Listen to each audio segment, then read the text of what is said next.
As everybody comes in, I would like to give a quick welcome. My name is Emily Liddell. I am the communications manager for the Disability and Philanthropy Forum, which is a project of the President's Council on Disability Inclusion in Philanthropy. You will find all the info you need from me to deal with any technical issues or any um, chat features. So first, for any technical issues that you have during the event, if you could please email disability inclusion at rwjf.org. That's disability inclusion at rwjf.org. And we're going to do our best to assist you as quickly as possible. So, provided that you have questions, please use them. Please use the chat. I'm sorry. Please use the chat to send questions. At the end, I will be relaying questions to our panelists. I will be ensuring that we are able to get to as many questions as possible in the time that we have allotted. So send them through as our panelist is talking, and I will make sure that I relay them to her. If you have any questions that you don't want to put in the chat, you are welcome to email them to me at eliddell, service provider at fordfoundation.org. Don't worry, I'm going to put that in the chat because it's a big mouthful. So you will be able to send your questions right to me and I will collect them. If there is anything that we're not able to get to, we will make sure that we do get to them after the meeting and get those answers to you. So without further ado, I would like to introduce our panelist, Adela. Adela Ruiz is a member of the Office of the President's Program team, and she co-leads disability inclusion learning initiatives both internally and externally at the Ford Foundation, working closely with Naran Khan and Catherine Townsend. In addition to her work in the diverse grant portfolio of the OTP and disability learning, Adela also leads the Disability Employee Resource Group, which focuses on celebrating disability identity, advancing the understanding of disability justice, and lifting the work of queer, trans, Black, Indigenous, and people of color and people with disabilities. Outside of Ford, Adela is an artist, musician, a disability justice activist, undergraduate professor of sociology, and a graduate student in intersectional disability studies. And just so you know, her two kittens and enthusiastic colleagues, Lucy and Ricky, might appear on the call at some point. So I will turn it over to Adela. Also, please note that we do have captioning for this. And again, if you have any questions, send them my way and be on the lookout for all the information you need in the chat. Take it away, Adela. And so I'll start by introducing myself in the way that we think is most accessible, and we're trying to carry out at the Ford Foundation. And so my name is Adela. My pronouns are she, her. I am wearing a purple blazer and a black shirt. And behind me is an aquamarine background with some paintings. And so starting that introduction, by trying to be as accessible as possible, given that many times when we're presenting, we'll have colleagues joining who may have visual impairments, and it's always just best practice to reiterate. So starting off by saying that I'm very privileged to be with you all today. I feel very, very grateful. And I wanted to start by thanking Emily and Allison, Emily Harris and Emily Liddell, the two on the team, and my colleagues Naran Khan and Catherine Townsend, who have been very supportive, and really all of my colleagues at the Ford Foundation, many who are on this call, who are on this disability inclusion journey, as we call it. Next slide, please.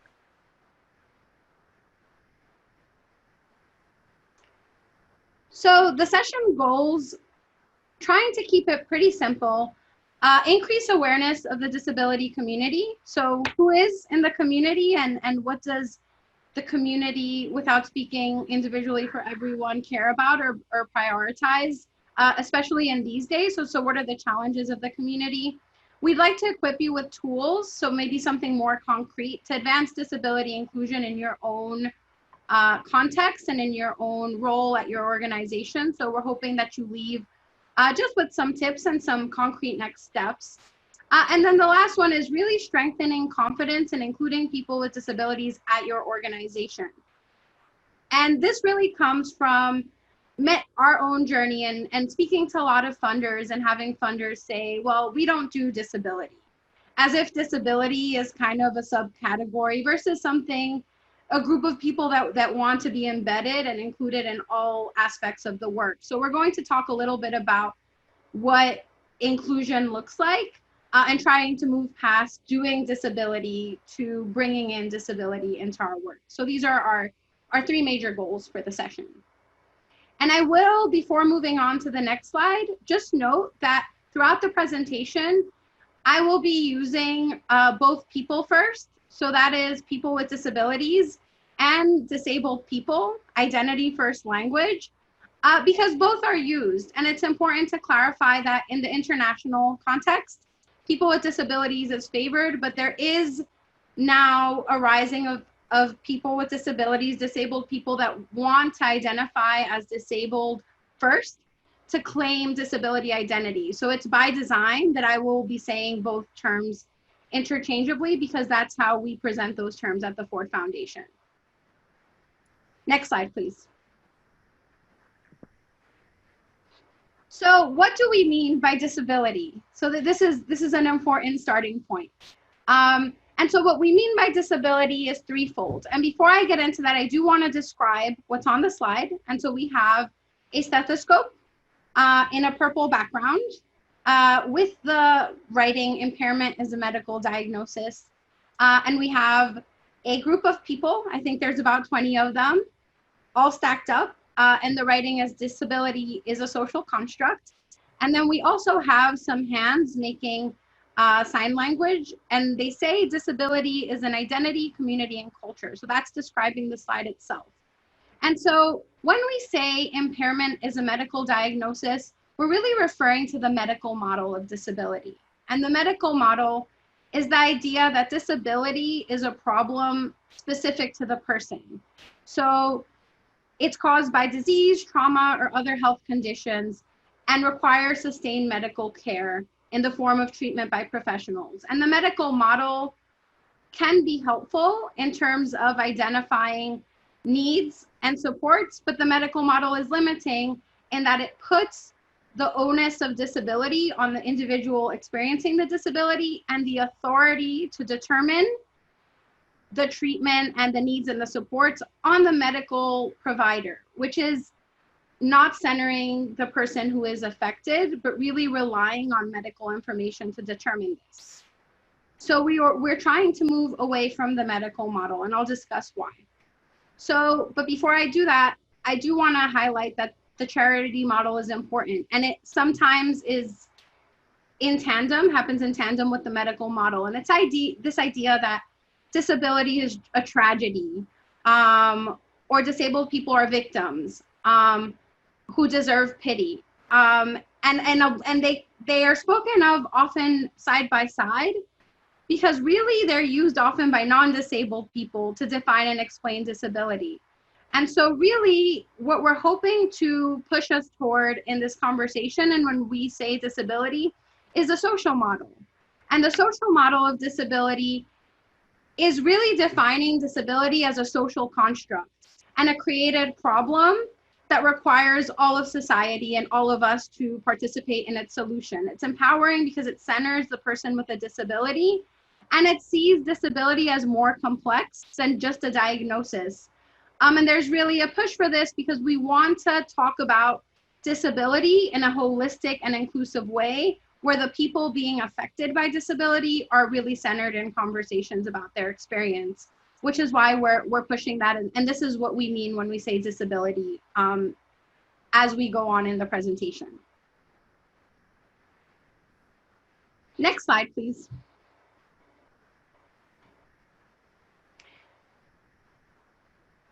And so in this chart, it's just a brief overview of the disability community. So we know what we mean when we say disability, but who is in the disability community?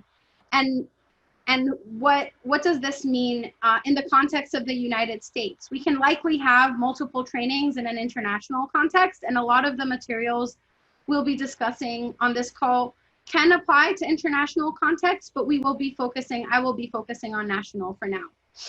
And so in America, 1 in 5 Americans has a disability, estimated.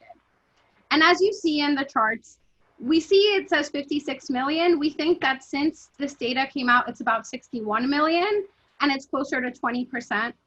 And among those folks, 35% of working age people with disabilities are employed. 15% are people worldwide, so that's the international number, and 20% of Americans live with at least one disability. And something that's always important to say is that disability is a porous state. So when we're talking about disability as a porous state, we mean people can become disabled at any point, and identify as having a disability at any point in their life, not just in birth. You can acquire a disability. You can really, a majority of us will have disabilities later in our lives. So disability is a porous state, and people can join, and it's actually the only minority group that you can join as you go along. And important to note, 19% of the US population is affected. Next slide, please. So the community itself encompasses a diverse set of groups. So oftentimes when people are in the beginning of their disability journey, we'll talk about justice in a minute, really they think of disability as visible disabilities. So if someone is using a wheelchair, or if someone has an actual item that helps them manage their disability, or someone maybe has a speech impediment, things that can be viewed are often seen as like the default disabilities. But when we are talking about disability, we want to note that the community is made up of a lot of different disabilities. So these are just some, a lot more, but these are just some of them that I think are helpful to note. So physical and mobility are the ones I just mentioned. Then we have sensory disability, so deaf, hard of hearing, blind, low vision, cognitive and intellectual. So here we would have Down syndrome, autism, learning disabilities, and ADHD, and psychosocial mental health disabilities. And we have as an example, depression, bipolar, and anxiety would be a disability as well, and chronic illness. And just a word on chronic illness, it gets discussed the least from all of our times speaking with colleagues and speaking with people, but it's actually very important. And it's gotten increasingly important through the pandemic, because the chronic illness part of the disability community is often most excluded in our planning of work location and work style. People with chronic illness, many can't leave their homes or have a different set of needs that our spaces often forget. So it's important to note that we mean chronic illness as well, as part of the disability community.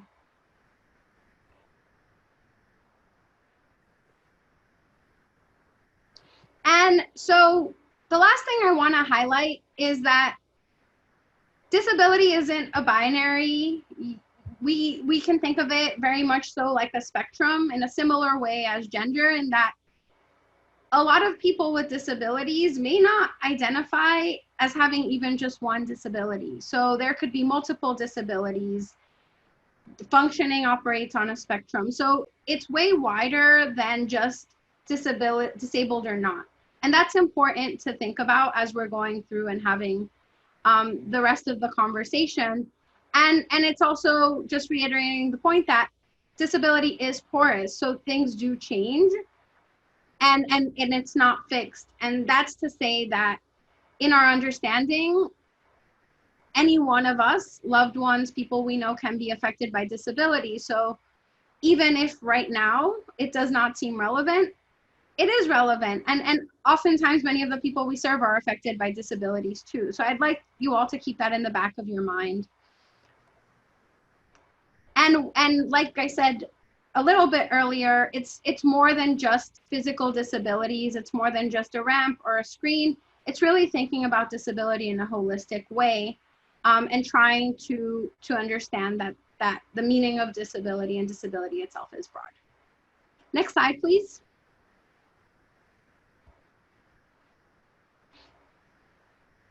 So moving forward, I think it's always important to ground us in some history. And so the history of disability in the United States, like in many places, is a difficult one. People with disabilities have been historically excluded from not only spaces of power, privilege, decision-making, access, wealth, but people with disabilities have been excluded from all of the other spaces too. So education, anything from accessing a court, accessing a bathroom. So the exclusion of people with disabilities is not only systemic in participation, but practical in structures too. And so to ground us in that history, it's important to talk about eugenics and eugenics' role in perpetuating this narrative and how it has gotten us to where we are now in this moment. And so, as many of you know, eugenics was born end of 1800s, early 1900s, and in and of itself was about defining characteristics that were favorable or that were unfavorable, and really trying to assign nomenclature of who is intelligent, who is athletic, really labeling human beings based on a number of characteristics. And disability and race are on the top of that list. And so eugenics itself sought to really understand how characteristics, genetic characteristics interacted and justified why certain inequalities were still existed in our society. And a good example of this is this idea that people with lighter skin are better, or people with darker skin are not as smart, or people with disabilities are not able to participate, they're not intelligent, they cannot contribute. And so in its time, eugenics was respected, right? Like people saw eugenics as cutting edge science that really helped understand society, and many sociologists really supported eugenics too at institutions that remain respected today. And really, as eugenics tried to find its footing as the science, it helped legitimize a lot of oppression too, and oppression that dated to the Nazi regimes and enabled for experimentation on people with disabilities, on people of color, on women, and sterilization studies. So eugenics brought about some form of scientific legitimacy to discriminatory practices. And it wasn't until the Nuremberg trials where the justification of these human rights abuses came to light, and really the darkness and the absolute absurdity of eugenics was revealed. But eugenics and eugenics practices are still, ideologies around eugenics are still prevalent today. And that's important to note as we're talking about disability. And furthermore, another example, and so in the picture, you will see that there's a few doctors around someone, they're holding that person down, a school, and then a board that says some people are born to be a burden on the rest. And so the reason why I shared these photos is because that direct quote is connected to the eugenics movement and the media that came as a result of the eugenics movement. And then the photo of the doctors and the building is of Willowbrook State School, which was one of the most egregious disgraces in terms of history of abuse of disabled people, many of color, here in Staten Island in New York City. And it was group living, and later it was discovered by a set of lawyers and activists and folks in the media that people were being starved. There were syphilis and other STI tests done on patients. People were abandoned, they were not cleaned. And it was really one of those important moments where we saw the intersection between race and disability, and really how the legacy of eugenics was used in this experimentation at Willowbrook.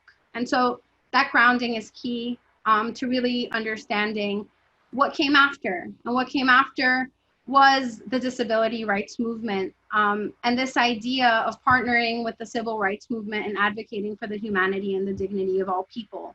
And so despite the darkness of eugenics and despite the darkness of that moment, coalitions developed and activists gathered to really ensure that rights were ensured for everyone, and really try to uplift the dignity and what was possible within disability community, side by side with people of color, side by side with Black people.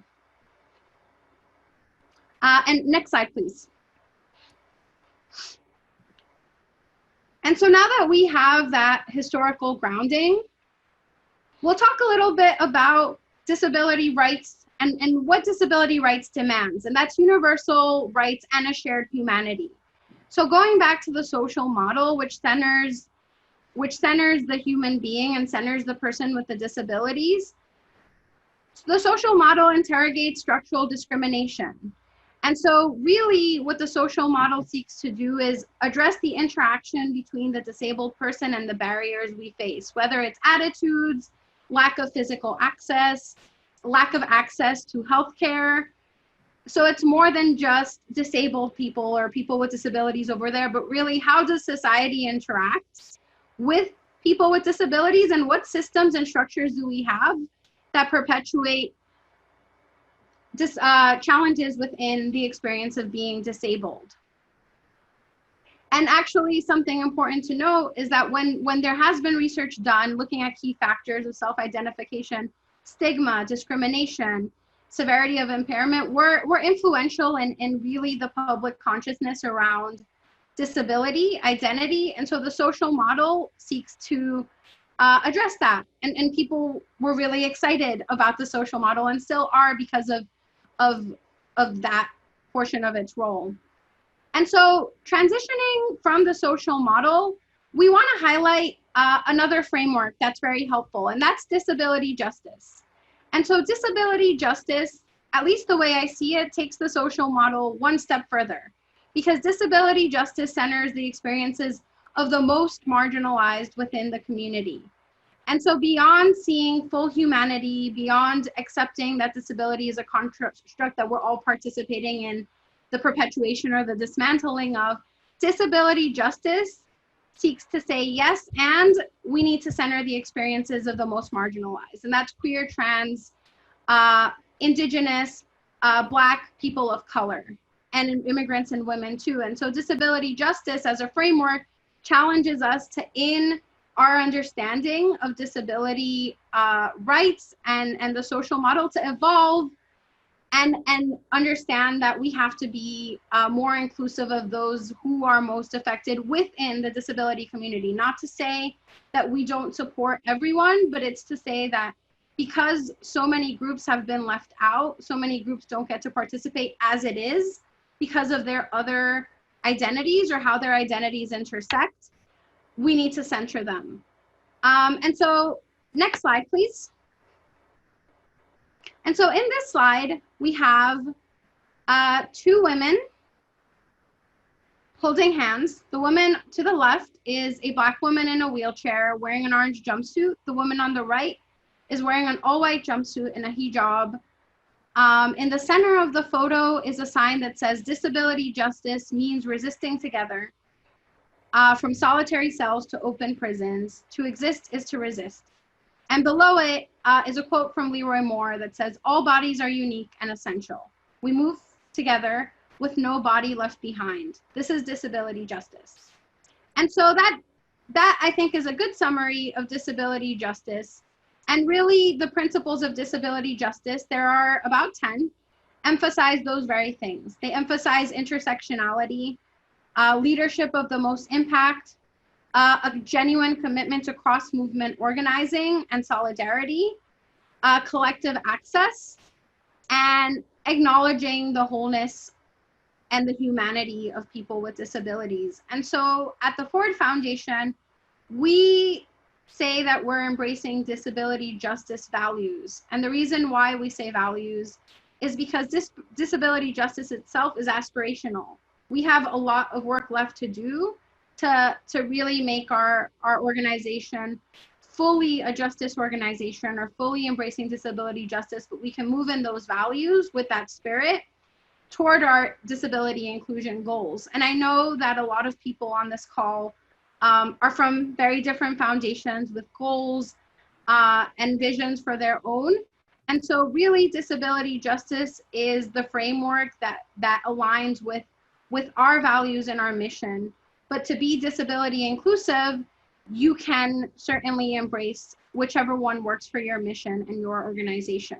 And with all of this, we're not trying to prescribe an approach. We're just sharing what we know resonates with our values and offer that up as a framework.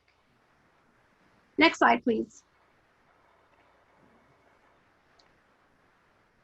And so furthermore, because we are thinking in a disability justice driven way, it's even more helpful because we know for sure that disability disproportionately affects people of color. And so as you can see in this chart, it's a breakdown of percentages within those groups of folks of color that are affected by disability. In addition, we know for sure that there is a correlation between disability and poverty. And so we find that any conversation around disability that doesn't include people of color is missing a very important piece, given that so many people of color are affected by disability. And helpful to note here is that African Americans are almost a third more likely to have a disability as white folks. And at the national level, Native Americans have the highest disability rate among working adults. Next slide, please. Addressing disability inequities requires addressing race and poverty. So this is a continuation, but it breaks down the data one step further. And so what we know is that unemployment, as it relates to unemployment, women with disabilities are less likely to work than men. African Americans are 70% more likely to be unemployed. And as it relates to poverty, women with disabilities are 25% more likely to live in poverty. And Latinx with disabilities, 30% more likely to live in poverty. And African Americans with disabilities, 60% more likely to live in poverty. And of course, discrimination is exacerbated by multiple identities, which at times can appear to be and are erased or otherwise less visible than others. And so it's important to raise this in this conversation. Next slide, please.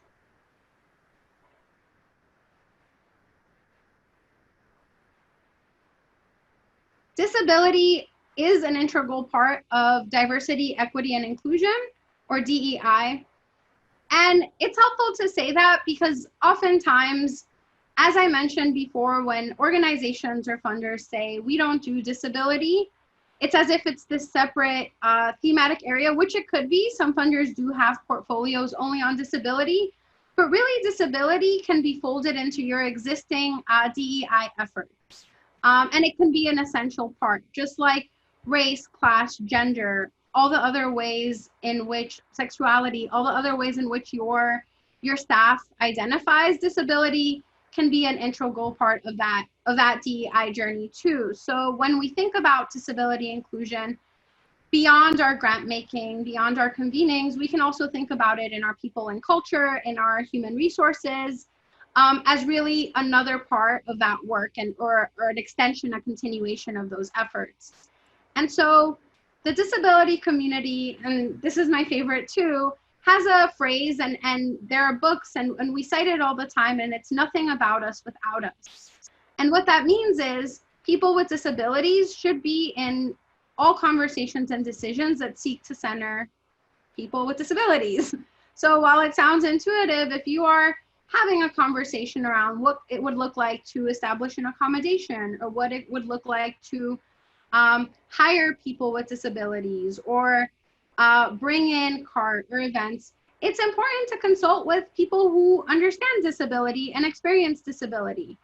And really, people with disabilities don't want to just be like added here and there, but really want to be part of the conversations and the decision making that happens. And if your organization does have people with disabilities on staff, as advisors working closely, it will make your work stronger, and it will 100% expand your DEI efforts, because it's, for many organizations, it is the missing piece, or it often does get forgotten. And we know that disability status is disproportionate by age, gender, ethnicity, class, and that race and ethnicity, as I said before, exacerbates those inequalities.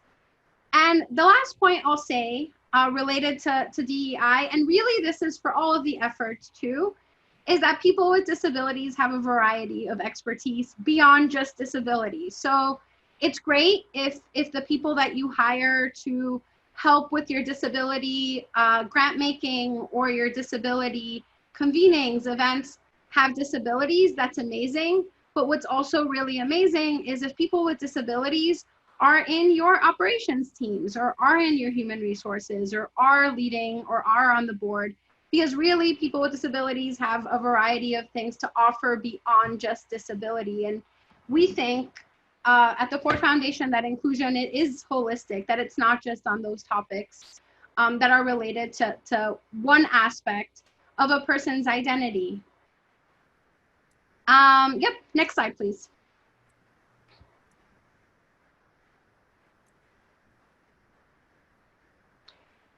And so going back to our conversation, I spoke a little bit about race and eugenics.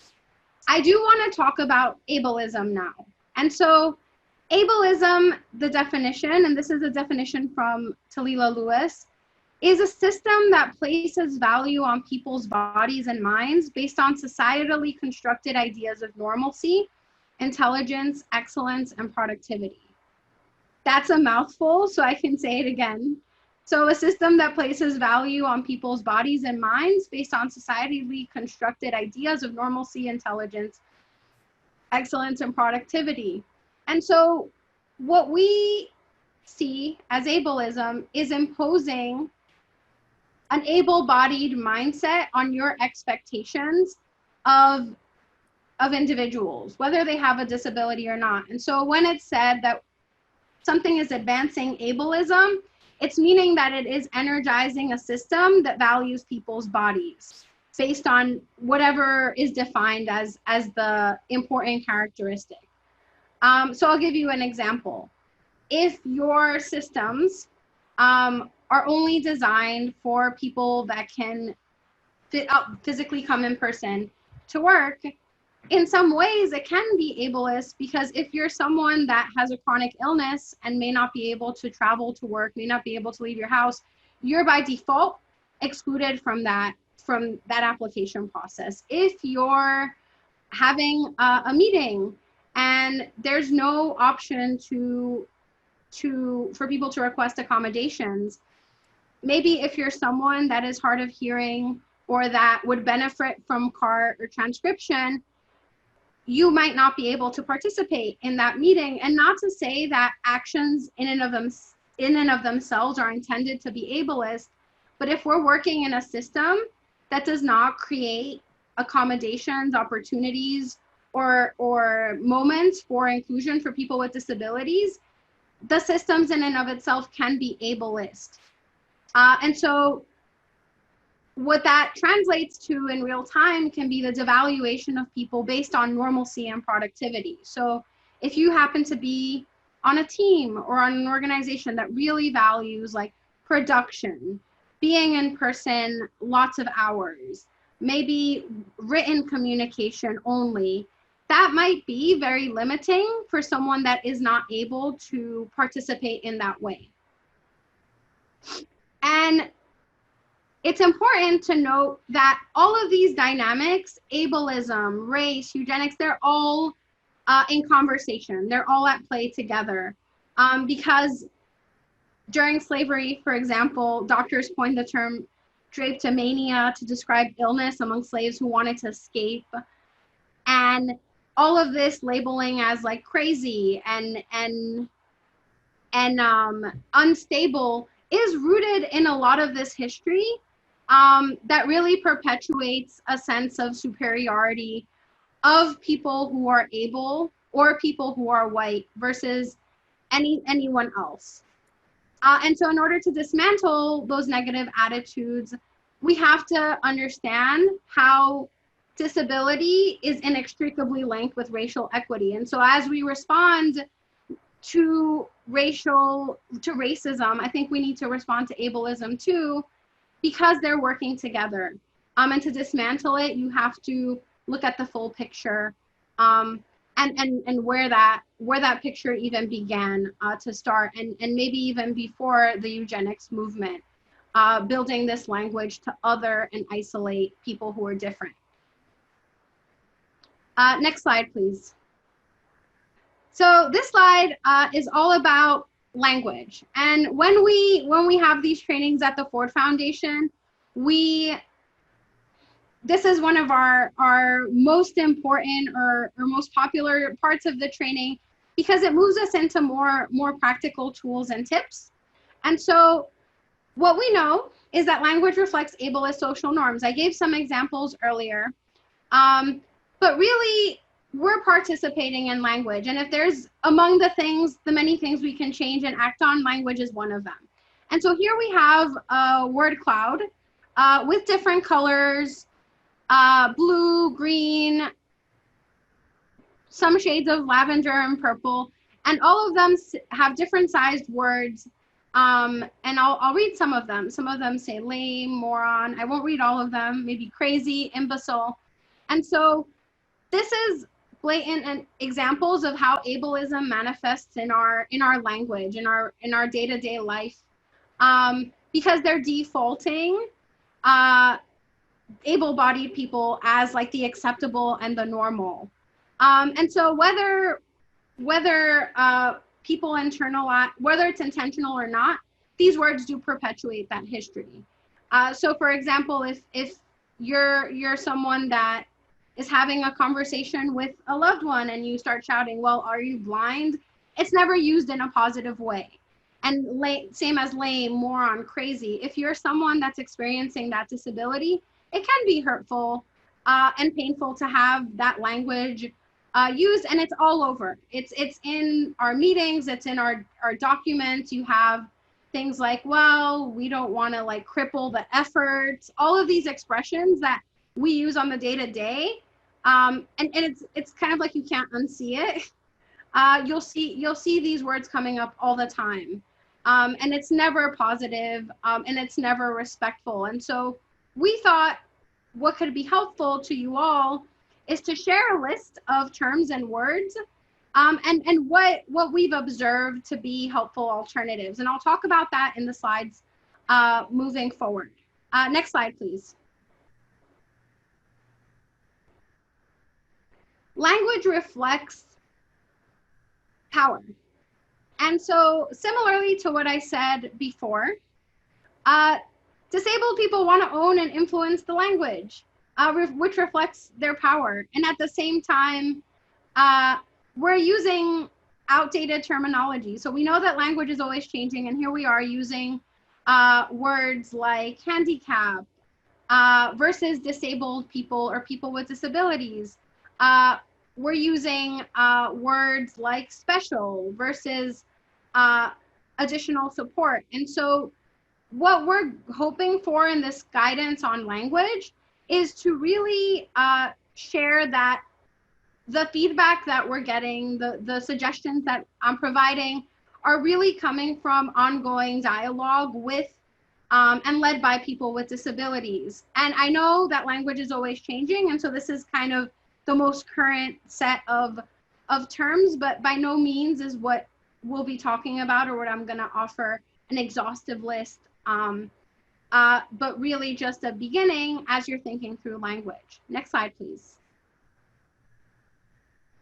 And so say disability and avoid euphemisms. So oftentimes in a room and you hear things like, oh, the person that's like special or different or differently abled, and like going around it, just say it. Say disability and avoid the euphemisms.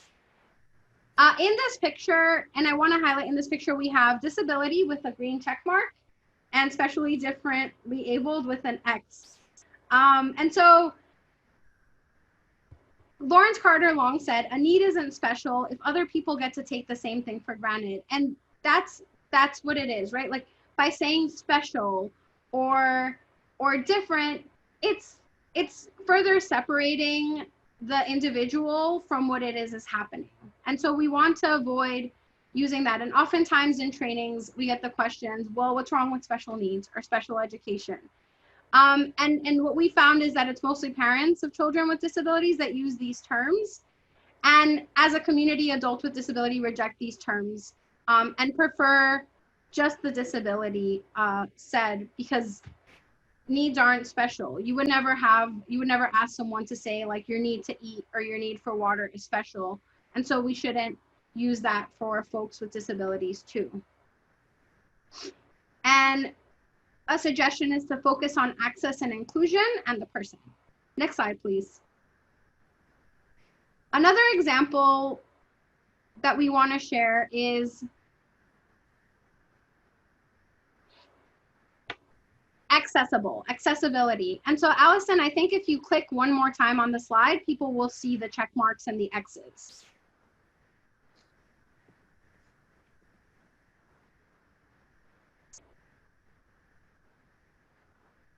And this is slide 18.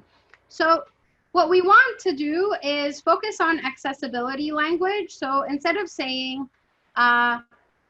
handicapped, we say accessible restroom. The blind, maybe a person who is blind, suffers from. Instead of that, you can say a person with depression. Our suggestions, and avoid group designations, bulking people up in one category, victim of, afflicted by. And the reason why I'm saying this is because not everyone with a disability feels like they suffer from something or afflicted or are afflicted.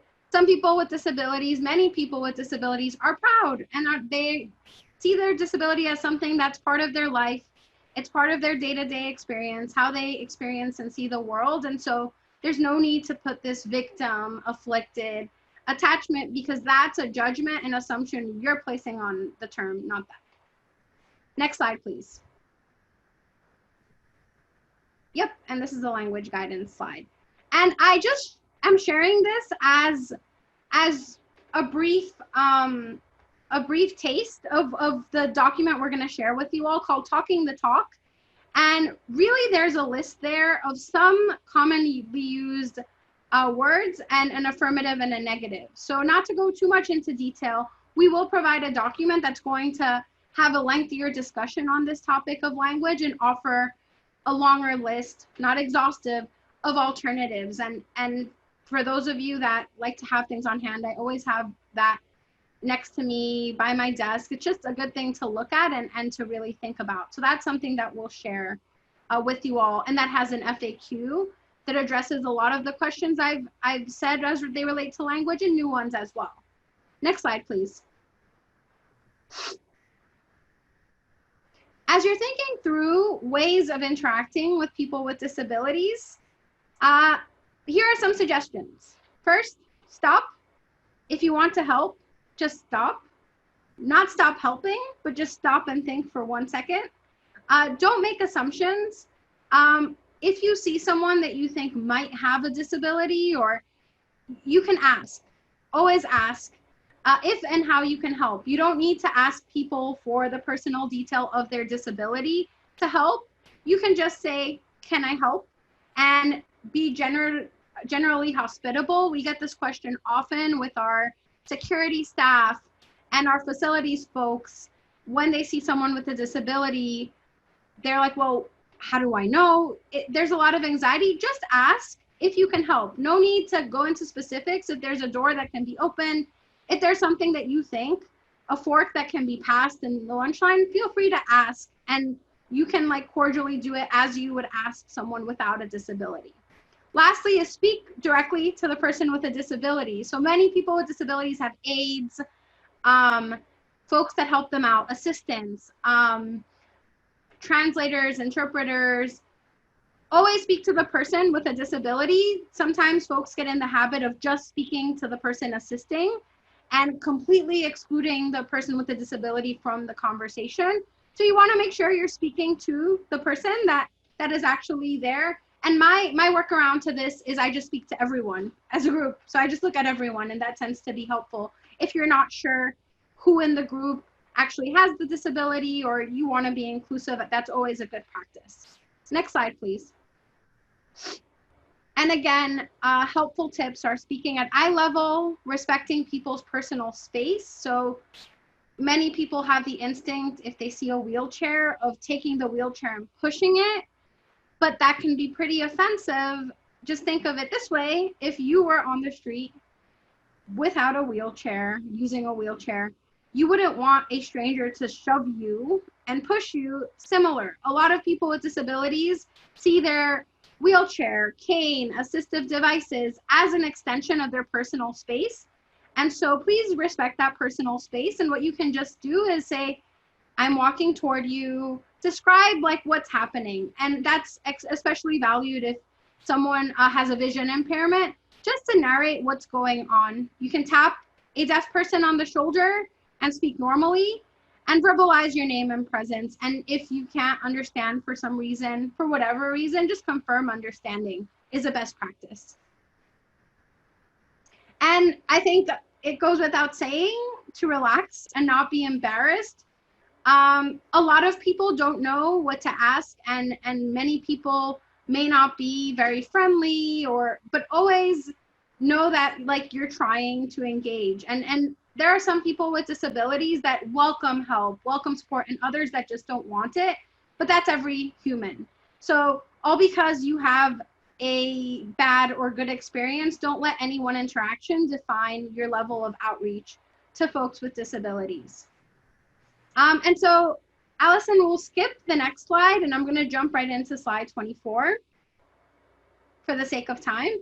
And so I wanted to end by saying that people with disabilities deserve respect, dignity, and genuine inclusion. And what I mean by genuine is really an attempt to include, not checking a box. There's no list or box to check in trying to make your organization more inclusive. It's really keeping people with disabilities in mind at every turn.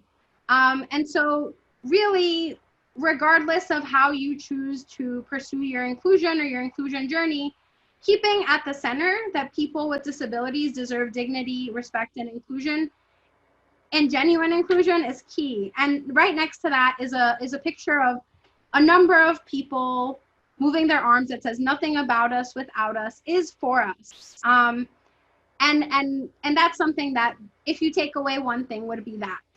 And so, knowing that we're a little bit short on time, there are just two more things I'd like to share with you all as you're moving on and embarking on this inclusion journey. Next slide, please.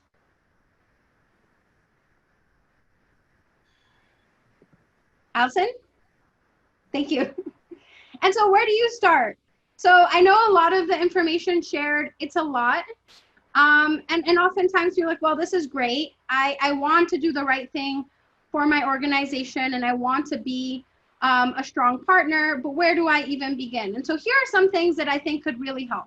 So one, educate yourself on the history of disability and its intersection with your existing portfolios. And you all are here, so I think we can check that off as an ongoing thing, but for today, we're meeting that. Second, hire disabled people at every level of your organization, like I spoke about before, and compensate your advisors, please.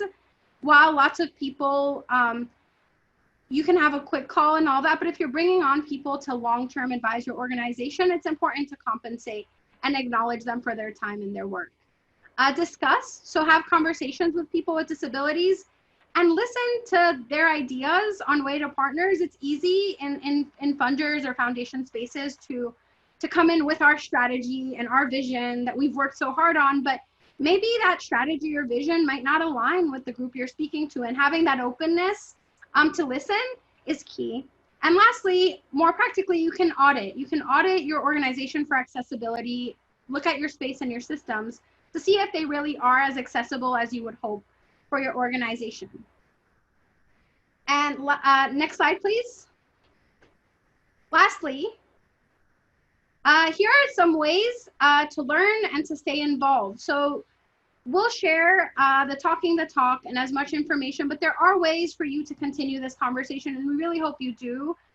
We are on this journey at Ford, but we rely so heavily on our partners at the Robert Wood Johnson Foundation, who are co-leading efforts with us, and all of the foundations you represent, to really be with us in this, because we can't do it without you. And so the first way is to join the Disability and Philanthropy Forum. Many of you are familiar, but we'll share the link. And that's a website for disability and philanthropy, and we share resources monthly. So there's lots of materials, from language, how to make an accessible meeting. So please check those out. You can sign up for upcoming webinars. I know we're designing an upcoming webinar on race and disability, so really picking up where we left off in our conversation today around those themes. So please sign up for that. I think that will be really great, and I'm excited myself to join. And another way is to start a disability employee resource group. I'm biased because I love our employee resource group, or support your organization if you have one. And a lot of people don't even know that their organization might already have a group of people with disabilities organizing, and they may or may not be formal, but it might be good to identify and figure out, how do you support those interests? How do you support what that group is doing? And if there isn't one, maybe you can just get together with a couple of colleagues and join these webinars together as a start. And lastly, connecting to peer funders and the disability community already doing this work. So while this work is new for a lot of people, it's important to say that, like, disability community, people of color, we have been doing this work and advocating this for a long time. So it's awesome that Philanthropy is joining, but it's been happening for a while. So it's a train that's been traveling for a long time now. So there are funders that are already doing this work. There are people, there are resources. So you don't always have to invent something new. You can partner with people that already know and can offer some wisdom and guidance as you're embarking on the journey. And so I think that's it. I wanted to thank you all so much, and we'll open it up now to questions for those who have them. Okay, so more importantly, we did get some great questions, limited time, but I'll ask as many as I can. So first and foremost, via email as a follow-up. So no worries, if yours doesn't get answered, we will send a follow-up to all the questions for everyone.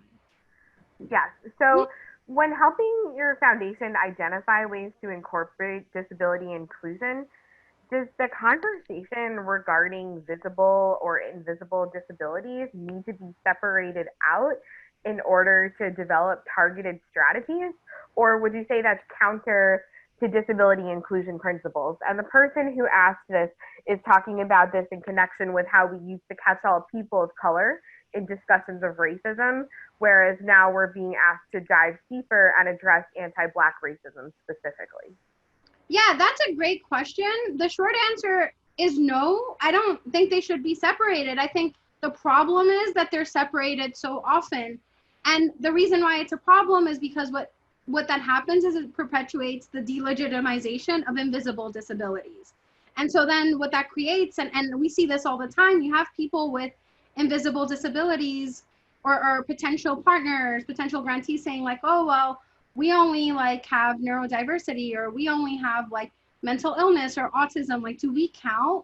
And that's devastating, because we do want to be as inclusive as possible. And so insofar as you can talk about disabilities as inclusion of all of them, I think that's preferable.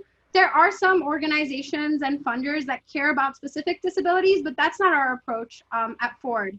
And I think with this conversation about race, I don't want to repeat this, but I think it can be a both and. We can say that Black people are disproportionately affected by disability exclusion, while also saying that people of color, queer and trans people are negatively affected too. And we can center Blackness and also acknowledge that other groups experience this. And I think this is a very coalition building response. But what we don't want to create is this hierarchy or competition. We can serve all the communities. We're in foundations and we can help if we wanted to. So I hope that I can give a better response in the longer answer of the question, but my suggestion is to keep them together and advocate for disability as a community without discriminating which not are legitimate. Thank you so much, Adela. I think we might have time for one or two more questions. So another great question that we got is, can you talk a little bit about if there's danger of discrimination within discrimination if we were to decide on how we center those who are most impacted by disability? So how do we decide who's most impacted and who makes that decision? So I think who decides who's most impacted are like our partners and our colleagues within the disability community.